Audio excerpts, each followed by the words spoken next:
ત્રણ જ્ઞાની ના વચનો આગમ છે, તમારો આત્મા છે, નક્કી કરે.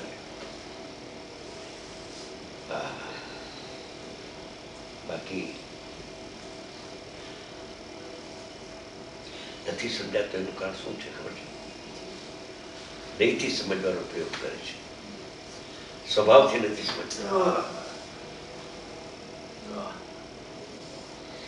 અપેક્ષાનું લફડું નીકળતું નથી ને.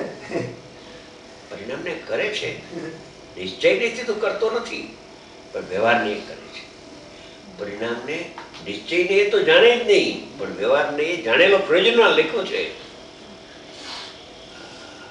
દાદાની ચિઠ્ઠી છે, વ્યવહારનો પક્ષ થઈ ગયો. આગમના નામે મિથ્યા તો પોસાઈ ગયું. એને કહ્યું છે કલમમાં કે જેટલું વ્યવહારનું કથન હોય એ અસત્યાર્થ માની તેનું શ્રદ્ધાન છોડ દે. આ શ્રદ્ધાન છોડતો નથી, વ્યવહારને એ કરતા છે, વ્યવહારને એ જ્ઞાતા છે. અરે શ્રદ્ધાન છોડી દે. સ્વભાવથી લેવે તો શ્રદ્ધાન છૂટે છૂટે. હા, સ્વભાવથી લેને. નહીંનું શું કામ છે તારે? એ પેલા સવિકલ્પ નહીંથી સમજો, પણ પછી એ વિકલ્પ છૂટે કેમ નહીં ના? કે સ્વભાવથી જો ને પરિણામ પરિણામથી થાય છે, એના સ્વભાવથી થાય છે. એટલે આત્મા વ્યવહાર કરતા નથી એનો. બરાબર સાહેબ. શું કહ્યું? અરે આત્મા કરતા કેમ કે પરિણામ પરિણામથી થાય છે, નિરપેક્ષ છે. ભૂતાર્થને પરિણામને જાણતું, તો ભૂતાર્થને પરિણામને જાણ કે થવા યોગ થાય છે. હા,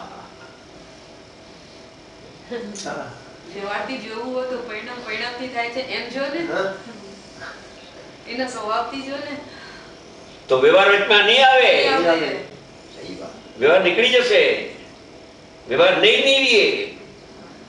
દ્રવ્યને સ્વભાવથી જોયું ને પરિણામને સ્વભાવથી જોયું. બેને સ્વભાવથી જો. આ સ્વભાવથી જોતા કરતા છે, આ સ્વભાવથી જોતા પરિણામ પરિણામને કરે છે. કઈ નહીંથી કરે છે? દહીંનું શું કામ છે? હા, બે બાત ભાઈ આપી બહુ. કઈ નહીંથી કરે છે પરિણામ પરિણામને, કે નહીંથી કરતી નથી એના સ્વભાવથી પરિણામ પરિણામને કરે છે. એના સટકારથી કરે છે. જો નહીં લગાડીશ તો આત્મા કરતા પણ દેખાશે. વ્યવહાર નહીં કરતા, વ્યવહાર નહીં કરતા, વ્યવહાર નહીં કરતા, વ્યવહાર નહીં કરતા. નિશ્ચયથી પરિણામ પરિણામને કરે છે, પણ વ્યવહારથી આત્મા કરે છે ને. હા. એમ આવી જશે. આવી નિશ્ચયને જશે. લગાડશે તો આવી જશે. પરિણામ પરિણામને કરે છે નિશ્ચયથી, એ બરાબર છે. વ્યવહાર આત્માને કરે છે.